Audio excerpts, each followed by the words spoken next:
ముచ్చటగా మూడవసారి సంపూర్ణ శ్రీ రామాయణ ప్రవచనముల దిగ్విజయంగా పూర్తి చేసుకున్న ప్రవచనకర్త రాష్ట్ర ప్రభుత్వ సలహాదారులు చాగంటి కోటేశ్వరరావు సోమవారం ఉదయం కాకినాడ చేరుకున్నారు. ఆయనను తిమ్మాపురం హైవే జంక్షన్ నుంచి శ్రీ చాగంటి సత్సంగ్ సభ్యులు భక్తులు ర్యాలీగా నివాసం వద్దకు వచ్చి బ్రహ్మశ్రీ చాగంటి కోటేశ్వరరావుకు పూర్ణగుమ్మంతో ఘన స్వాగతం పలికారు.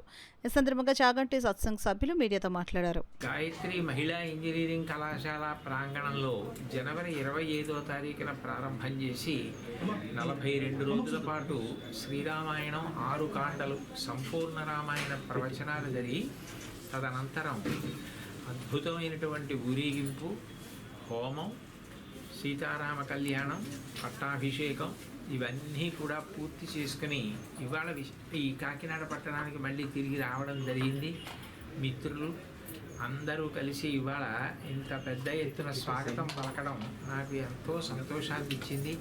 ఇన్నాళ్ళు కూడా శ్రీరామ కార్యంలో ఎంతో అద్భుతంగా పూర్తి చేసుకుని ఇవాళ సంతోషంగా వచ్చాం.